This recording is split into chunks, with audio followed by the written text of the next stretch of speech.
Rubesch. Fischer. 3-3. Step inside. Walk this way. You and me, babe. Yeah! What is up? Welcome to Wildcard right here on Buzzer. Buzzer, the sports platform you want to be on. It's all sports, no noise. It's where you can hang out and do fun things like we're about to do right now. I'm Justin Tyler. I'm Jason Hammonds. And this is our World Cup primer. We are going to dive into what you need to know about the World Cup. And I know what you're thinking. You can't just put on little blazers and think you know everything about the World Cup. And frankly, we would argue with that. We would disagree with that completely. If these blazers didn't do anything, why would we have done it? That's a great call. And yes, we look like we're playing old men in the park in a community theater production of something, but we are. And maybe we are. I feel that way. I feel like I've aged a lot in the last 24 hours. That is for sure. Jason, are you excited for the World Cup? What's your background when it comes to the World Cup?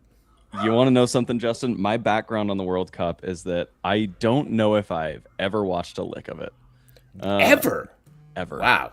I can't say for sure. And here's the thing. Part of that is that my memory is bad. I have a bad memory. Hit my head a lot as a kid, a lot of concussions. Yes. Soft spot. Then went right into playing football. So just, nothing was good for this up here. Yeah.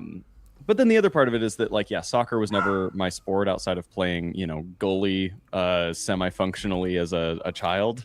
Oof, the worst position. Ball hitting the head. That was sort of what my job was. I was tall enough that it could just kind of bounce off the dome. But this year, I'd say I'm very excited for it. The hype has hit me this year, and so I'm all in on figuring out what the World Cup is. What's your background with it? When I moved to New York, the World Cup became a holiday. I was a bartender for a long time. I spent a lot of time in bars. Shaking it up.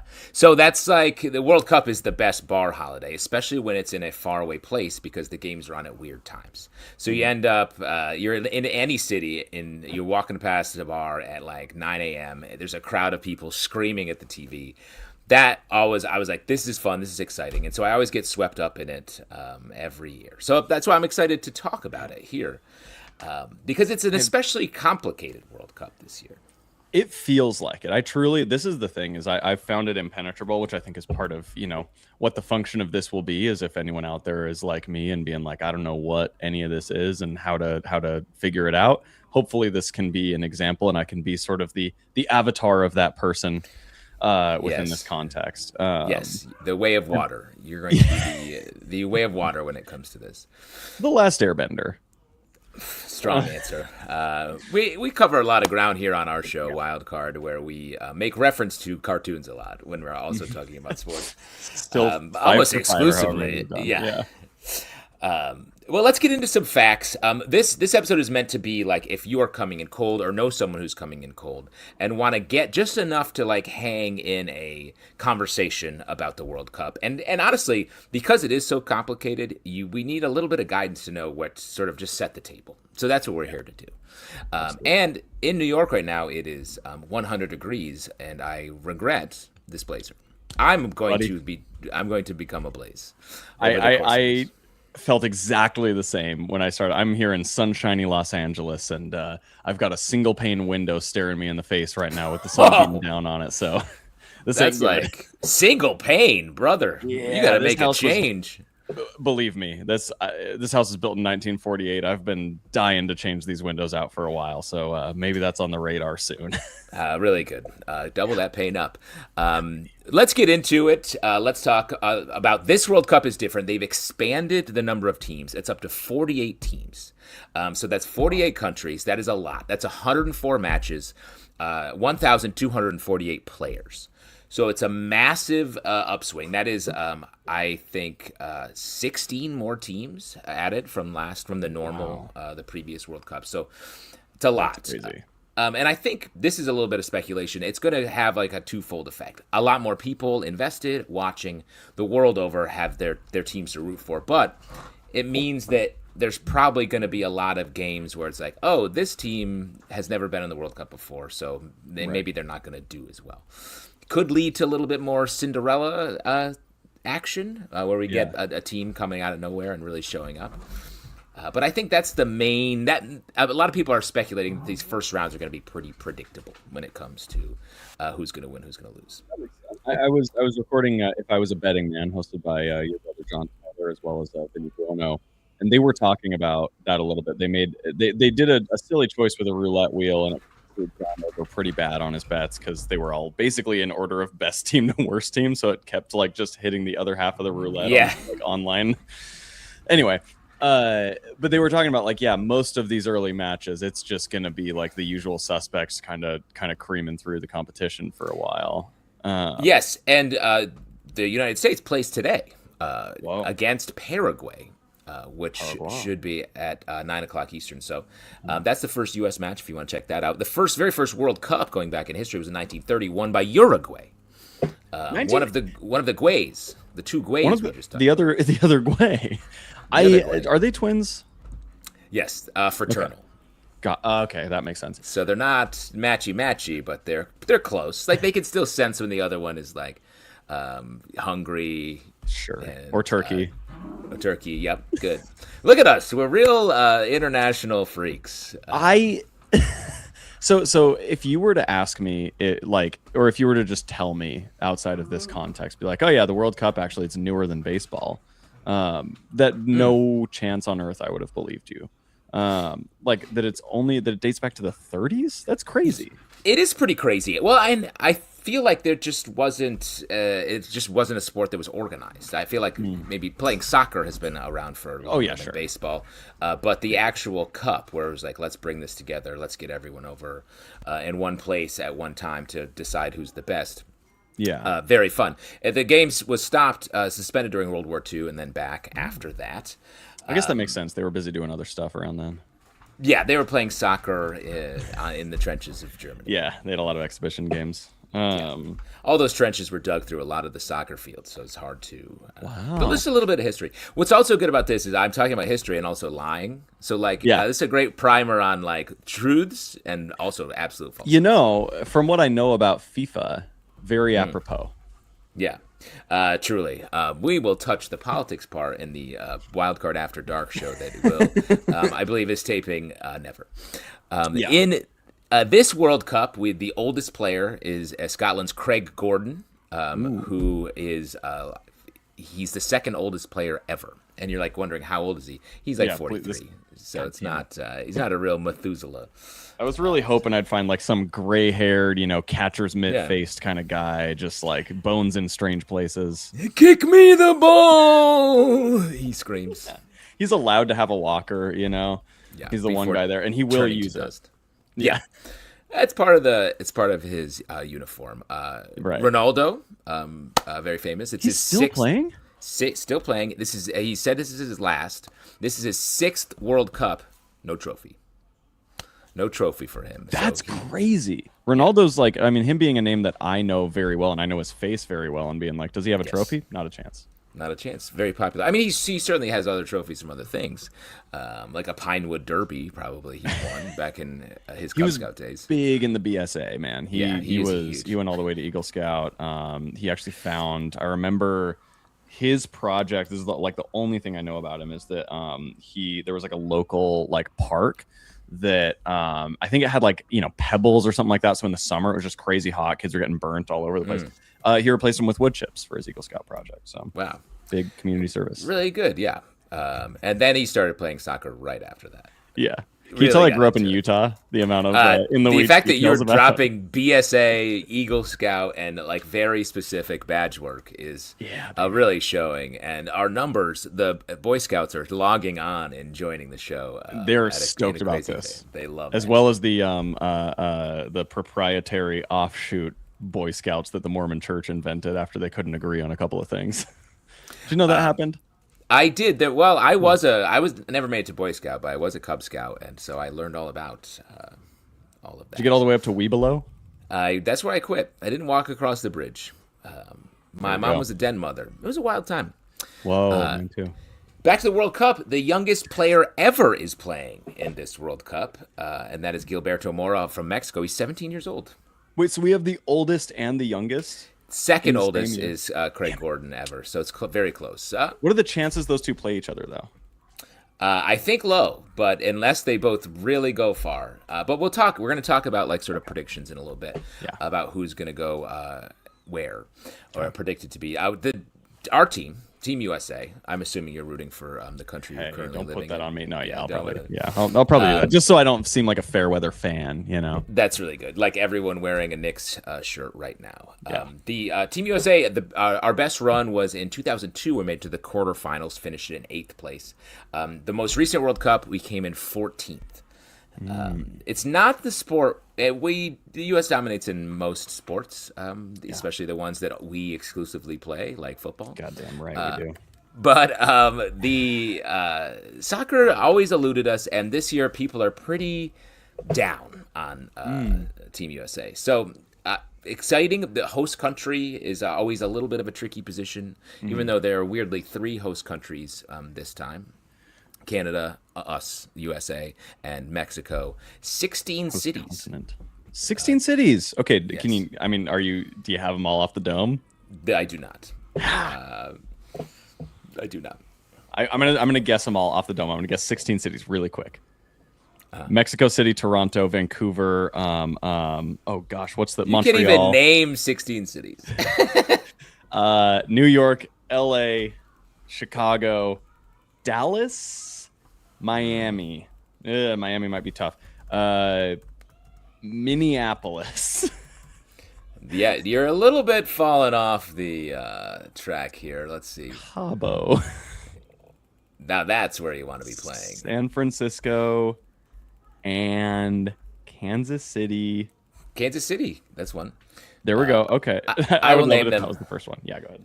You named some of these, but from west to east, it is Vancouver, Seattle, San Francisco, Los Angeles, Guadalajara, Monterrey, Guadalajara's a long shot, Mexico City, Dallas, Houston, Kansas City, Toronto, Atlanta, Miami, Philly, New York, New Jersey. That's a bit of a fudge, and Boston.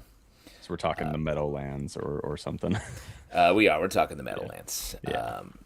Those are some good cities. Good cities, a lot of cities, and a big, don't want to call it an issue, but something that has been reported in the news is how many seats are empty in the stadiums for these early rounds.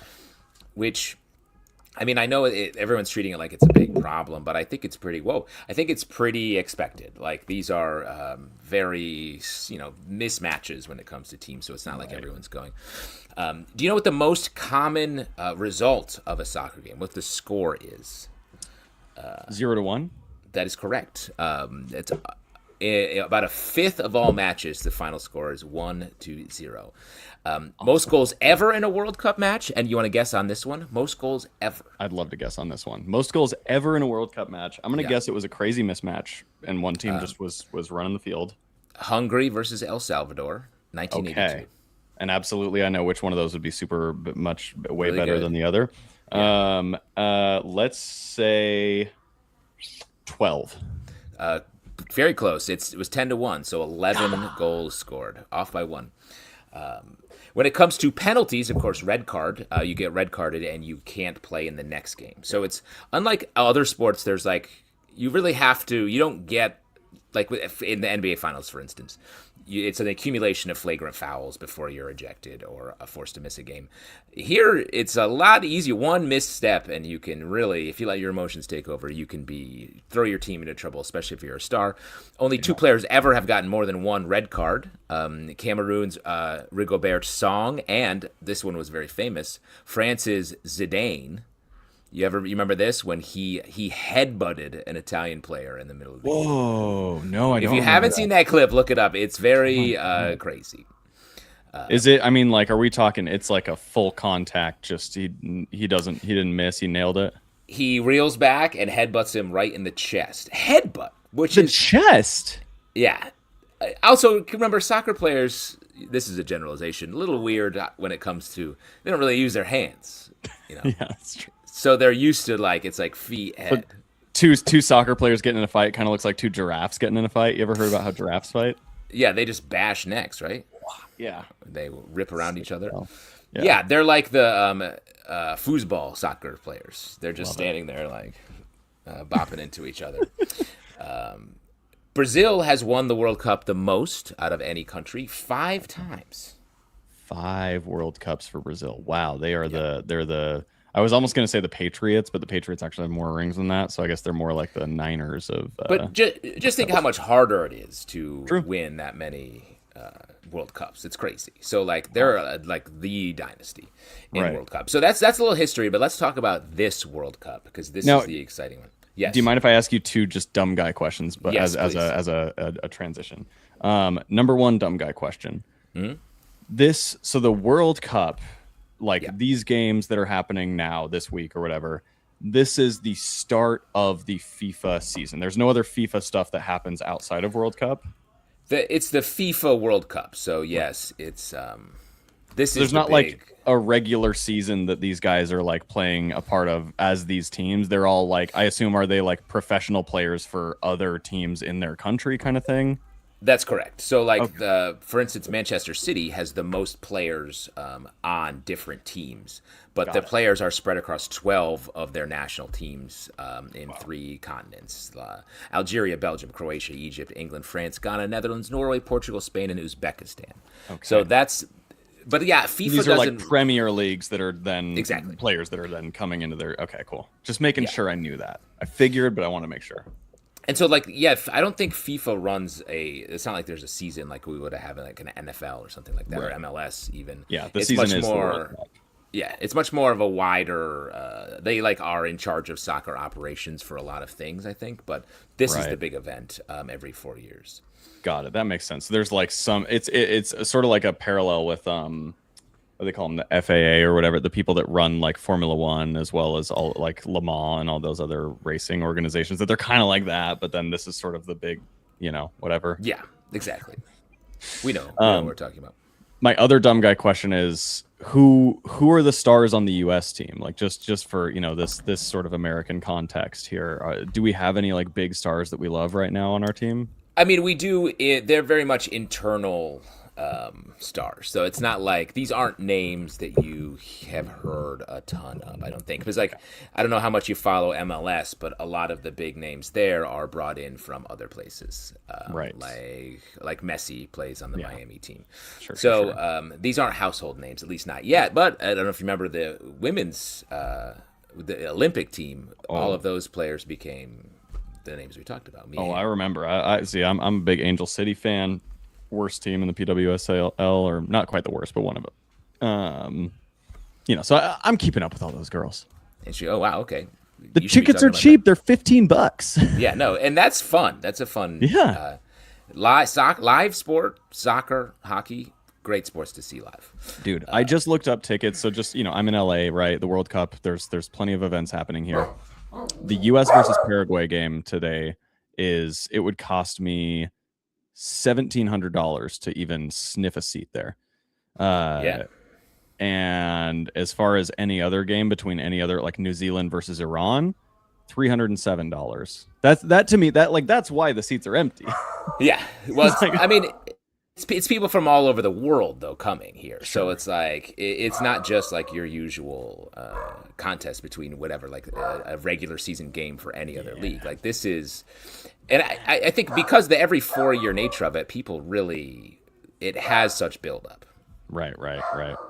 That makes sense. I wonder if there are like daily, weekly podcasts out there that are specifically about World Cup news for that entire time, or if it's like those cottage industries that start up, the year of. Well, I mean, every country and region has their other leagues and there's other tournaments and stuff. So that I think eats up a lot of the attention. So they just sort of pause all of their regular kind of goings on discussion to talk about the World Cup but it's all always building up to the World Cup. Right. That makes sense. Getting into this year, the odds-on favorites to win the World Cup there are two countries that keep coming up: the team from Spain and the team from France. Okay. And actually, there's a match going right now between Canada and Bosnia and Herzegovina, and I think it's fucked up that Canada has to play both Bosnia and Herzegovina. That feels like an unfair advantage. I don't know why. Yeah. This is the thing. FIFA's such a corrupt organization. They're just allowing that to happen. Yeah, it's crazy. Tip of the hat for that little joke. So Spain and France are the teams to watch. A lot of big players. We'll talk about them in a minute. But some underdogs to pay attention to that may make a deep run. A lot of people talk about Japan, a team that you don't usually. Japan always competitive, but really never in the top tier that you talk about. But they have a very interestingly constructed team with like a very aggressive offense that also can return to conservative play really quickly. So it's an interesting team to watch, I think. Also, just hearing all of this right off the bat, I'm rooting for Japan. Yeah, great. Right away. I gave you like a couple adjectives, and you're like, hell yeah, that's mine. Those are my like kind of them. adjectives. Yeah. The Norwegian team is getting a lot of heat. And also Ecuador, because they're a defensive powerhouse. Whoa. So I now think... what, okay. Ecuador, have they had any World Cup success in the past, or is this kind of a sort of surprise team in general? I mean, they're not at the top of the heap a lot, but I think they've been slowly growing in power over the last runs, and I think that coming at it from the deep defensive side, I think is most everyone is coming the other way, aggressive offense. A lot of people. So those are the teams to watch, underdogs that may pop up. Yeah. The potential surprising upsets. You have the Netherlands. Their first round is a bit of a tough pull with Sweden, Japan, and Tunisia. So Netherlands, all the European teams really want to do well. So but Netherlands feels like there's a little bit of bad vibes around them. I think they have some coaching issues as well. And a lot of people really saying the U.S. Not maybe going to do well. Interesting. Which, I think that goes back to like the host country thing. But like we really like I was that personally. Yes, you should. Use it as motivation. For your viewing. Mm-hmm. Yeah, I'm going to get more aggressive with my viewing. Yes. But now the biggest part for me is like we see the schedule. There's all the games. How do I know which ones to really dedicate my time to or build? Like I want to have a World Cup experience. Here are my recs for the exciting games. Okay. France versus Norway. Yeah. Gonna be a big one. Do you want to hear a fun fact about either of those countries? Yes, I do. Okay. So fun fact about France: the Eiffel Tower, 6 inches taller in the summer. 6 inches. Wow. The metal expands with the heat, and its peak height in the summer is 6 inches taller than it is in the winter. Isn't that strange? Just a strange thing. I'm the same way. I'm the same exact way. Well, and speaking of height, actually, you said it's France versus the Netherlands? Norway. Or Norway. Okay, well then never mind. I'm not going to speak of height. But Norway, yes, they once knighted a penguin. There is currently a penguin in Norway who's been knighted, Sir Niels Olav. You seem like you know about him already. I don't, but I love the idea. They're, in Norway, those colder countries. It's a strange country. The sun never sets for like months on end in the summer. They don't use cash ever. There's a penguin that's been knighted. That's just a strange place to be. That's a very heroic penguin, and I look forward to someday meeting him. The chivalry that penguin on display, without even being able to fly. Oh, Sir Niels. Sir Niels. Did you have a Netherlands fact you'd like to drop? I mean, unless are you going to be talking about the Netherlands soon? Only their upset is the real prediction. Okay, well, so I guess a question I did have for you is the Netherlands team. Is it primarily comprised of people, or is it more bikes? Mostly, because I don't know if you know this, but there are more bikes than people in the Netherlands by about 5 million. That's too many. Maybe that's where all the bike, you see a lot of bike thieves around the world. Maybe that's where they're just collecting the prizes. Whoa, it's like a Netherlands, sort of espionage going on. They're sending out sleeper agents to steal all the bikes in the world. Exactly. He who controls the bikes controls the world. That's right. They are the tallest nation on Earth, though, an average height of 6 feet for the men. Really? Yeah. Wow. Don't go to Netherlands if you're a short king, unless you can really wear it. Or maybe you go there and you're like this exotic half man. That's true. That's half man. Good. Yeah. Good way to brand it. The half men are coming. I had a friend one time go to China and he's a black guy. He told me he literally could not walk for 30 minutes without getting stopped by someone getting really excited to see a black guy in China and having to take pictures with him. And I feel like that must be what it is if you're in the Netherlands as like a 5'4" guy, Yeah. Just everyone is. Yeah. Shouts. Everyone is literally looking down on you. Let's talk. So France versus Norway, Portugal versus Colombia. Great match to watch. Spain versus Uruguay. Brazil versus Morocco. France versus Senegal. Okay. So a lot of great games to watch there, and especially like in these earlier rounds, something to look forward to. Pin on your calendar, or any games featuring these teams. Spain, dominant team. Colombia, supposed to be like just a fun team to watch. Japan, like we mentioned, and then sort of a little bit of a more of a wild card. Shouts to the show, Curacao. Yeah. Curacao. I've been hearing a little bit about Curacao. The rumblings are even reaching me. Yes, Curacao. Well, maybe that's the liqueur. It's mostly the liqueur, but it's because I've just been housing it lately. Yeah, my drink of choice. I'm a pretty big drinker, so I love Curacao neat. Well, so for Spain, do you like? I feel like maybe the crowd is going to get pretty rowdy in those games. Yes, probably. Because why do you ask? Sorry, we're also working on a 2-man act here with some of this stuff. I just, it's one of those things where I'm like, I'm trying to find ways to weave it in really subtly. Yes. Spain hosts the world's largest food fight every year. Oh. Yeah. No doubt subtle training for the World Cup itself. Concessionaires, be careful at the Spain games because those people have practice. Yeah. Very hand focused. So really very hand emphasizing the wrong focused. skills. But this is the thing, if you're in the crowd, you can use your hands all you want, right? People on the field, use your feet. People in the crowd, use your hands. See, I think people in the crowd shouldn't be able to use their feet to keep it in balance. Eat your hot dogs with your feet. Only hands. Only hands. Oh, they shouldn't be able. I see. To keep it in balance. Yeah. I think that's a good call. It's also good though if they do get sloshed. Their national anthem has no words. They don't have to remember the lyrics. That's nice. Yeah, it's good. I was just talking about this the other day. There's no pledge allegiance. Do you have to say the pledge allegiance when you were a kid in school? Yeah. Oh yeah. They don't do that in New York. Anymore. They don't do that in New York, huh? No pledge allegiance. My kids have never. They don't know anything about that. God, the amount of hacky dumb jokes I wanted to make that I won't.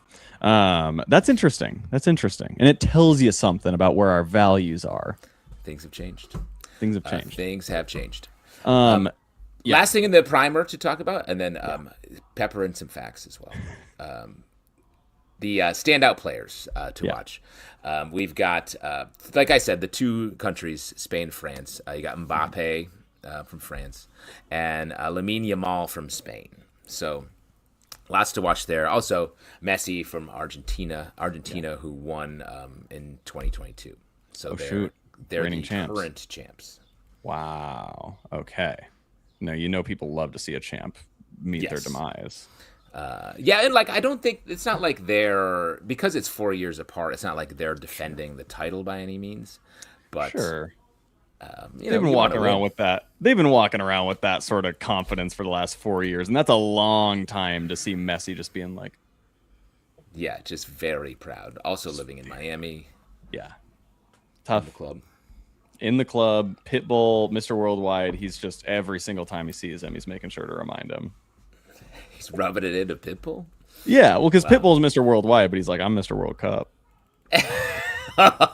Oh, wow. Folks, it's all been leading up to that, what we just did there. Mm-hmm. Yeah, tough. Really good.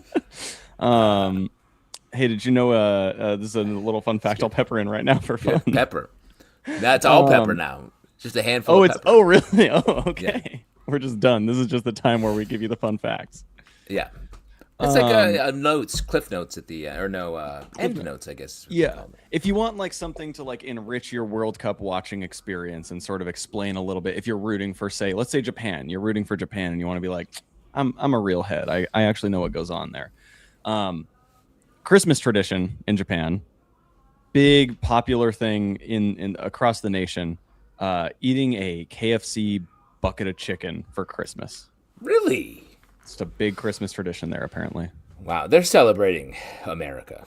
I love it. At the end of the day, I do love it. I like that. I like that in a lot of the country or in a lot of the world, like Christmas has become the way that it has in America. Frankly, is like just a very American holiday. That's like, yeah. We have Coca-Cola and we go to the movies and like that kind of stuff. I think it's cool. Well, and it's also funny to have like just a new tradition. Like all the traditions that we follow are like very old and like, but to have one that's like, so every year on Flag Day, we have a hologram. We have a hologram of Grandma that pops up. It's like, oh, how did you just come up with that?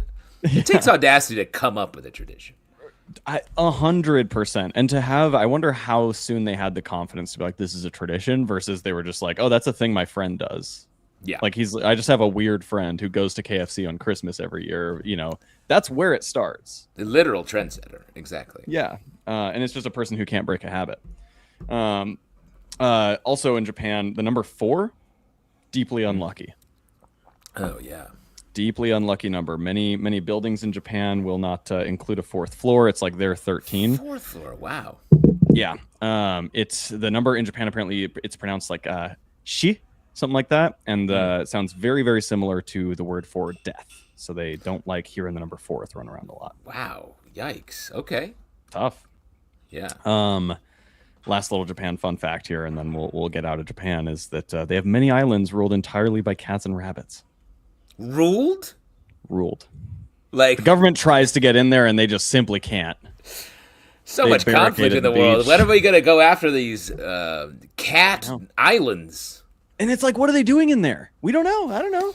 Wait, you're saying it's dominated by cats and rabbits? Are they? No. They're separately. There are islands of cats and there are islands of rabbits. When will the cat island finally conquer the rabbit archipelago? They've got to have their own World Cup, right? You think? Yeah, I mean, I give that to the rabbits. For sure. Oh my God, yeah, easily. The cats are cunning, but the rabbits, they know how to get there. Yeah. And there's just going to be more of them by the end of the game. They have one goal in mind. Yeah, they're outnumbered. Would you like to hear maybe one more fact about the Netherlands? Yes. They invented the stock market. Wow. Now that's another trend. They're like, let's do this. Let's treat this like it's real. Tiny little domino. Yeah. Tiny little domino. So many things after that. This on the day that Elon Musk became the world's first trillionaire. And you know what? We got to give it up to him. No, that like we do at the end of every episode. Just kidding. Let's erase this part from reality. Ivory Coast. That is a country that has 2 capital cities. Really? Again, make a call. Make a choice. Just make a choice, man. And there is one that's like mainly like, every nation's embassy exists in that city and all that stuff. And then the other one's more of a like, oh yeah, we come here to have fun or whatever. So they kind of, it's cool. Like one's like the political capital and the other one's like the economic capital kind of thing. But they are just 2 capitals. Business up front, party in the back. Sort of a mullet. It's the mullet of countries. Wow. They also produce 40% of the world's cocoa. Oh, wow. Good on them. Keep on coming. Keep on keeping on. Norway, we kind of talked about all that. And then Brazil. This is our final country to touch on any facts I didn't get to. And this is similar to Japan. And I do wonder about sort of this secondary World Cup that we were maybe discussing. There is an island in Brazil that is entirely ruled by venomous snakes. The term "ruled" is very funny. Ruled. As if the snakes have a form of government where they're very democratic, actually. True elections. They're voters. Unlike the rabbits, they actually do, give a voice to the entire population. The rabbits are incredibly oligarchical. But it is like truly an island that they're just like, yeah, we just kind of don't go there. It just sucks. Every snake there is venomous and it's bad. And they're just creating more concentrated versions of venom as they evolve. It's bad. It's just don't do it. Don't do it. Don't like. It's like the building in your small town that like was an H&R Block and then a Subway and then everyone's just like, Just let it be. Yeah, It I got one of started those. as a video store. I got one of those right at the end of my block. It just it was a comic shop at one point. It was a house at one point. It just has been everything. Once you go house, it's hard to go back to business. Buddy, don't I know it? The single panes. If remote work taught me anything. True. Very true. Last thing, there's two that I'm not going to touch on. But the last fact that I will touch on that's very relevant to what we're doing, and I think the perfect one to end this on, the fun facts section. There is a soccer field in Brazil that is that takes place, that lays across both hemispheres. They built a field perfectly on the equator. Kind of wild. Yeah, that's cool. So I wonder if the toilets spin the other direction. The toilets on either side. I was just finding that those words. Someone, hey, our Brazilian listeners out there, let us know if you can get to that field and test out the toilets. Comment, please. We need to know this. You really need to know this. It's super important. Folks, that's our primer. And see, the beauty of this primer is like you got to learn a lot about the World Cup, but also some facts you can drop when you're out watching the World Cup games. That's called conversation starters. And you're going to want to be out there because the other thing about the World Cup and watching it at a public viewing, whether it's a bar or an outdoor screening or something, it's a great place to just talk to random people. That's what the memories of this are all about. Watching the sport, having fun. Take some of this knowledge out with you. We gave you knowledge of the World Cup and then filled your cup of knowledge of the world. Wow, that's beautiful. Oh my God, everyone's crying. They're crying too much. Their tears are ruining their laptops. Oh no, now they're yelling. Yeah, they're happy. They're also very mad. The emotions, really, you touch them too deeply. You touch them at the core. They connect between other. They can connect between joy and anger is too close. It's one emotion. Everyone's losing it. This is on. The outbreak has started. It's over. Run! The World Cup.